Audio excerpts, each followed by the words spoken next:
Si Inday naman, yung anak ko na gusto kong yung namugbog ng sirip. Nakita man ninyo.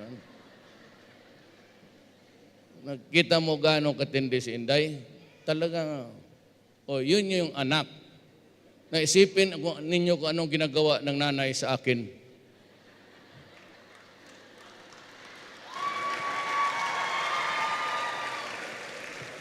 Well, anyway, whatever it is, whatever God holds for me in the future, if it's a destiny really, hindi ka man you cannot escape from your destiny. I hope that kung ako man ang kunin ng Diyos, pagka-presidente, tulungan niya ako.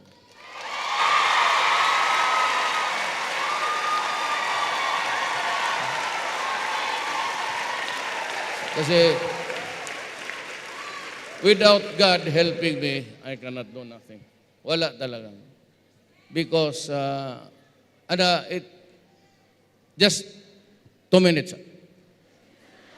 I will never, tandaan ninyo ito, and you will not hear from me again.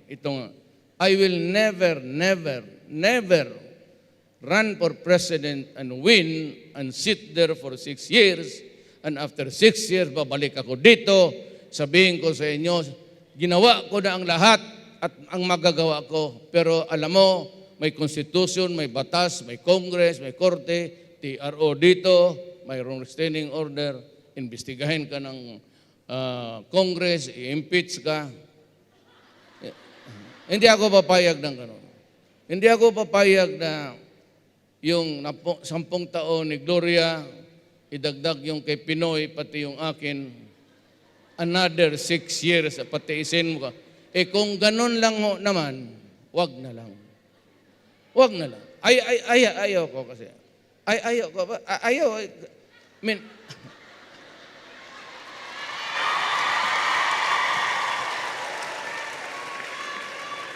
I have enough accolades to last me a lifetime. Isipin ko na mayor ako, gobernador, presidente, pareho lang eh. If I close my eyes and see the things that I have done, and those things which I have not done, parang pareho lang rin ng mayor. So, wala akong challenge dyan sa totoo. Honestly, wala akong challenge dyan sa presidency. Kaya nga, kami ni Pastor, sabi ko, Pastor, patawarin mo lang. Hindi talaga pumapasok sa isip ko. Pero sabi ni Pastor, Mayor, nandoon kami sa lounge sa airport. Sabi niya, taasan mo yung mukha mo, tignan mo yung aeroplano nakaparking doon. Baka ibigay ko sa iyo yan pag na-presidente ka. Sabi ko, Pastor, pag-isipan ko muna, ha? Wala na, kuha.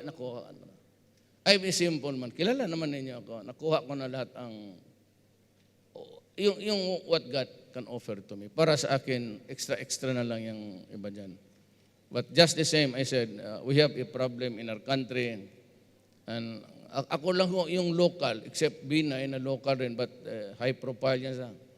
Ako yung taga-probinsya, napahalo doon sa mga nasyonal. Puro nasyonal na eh.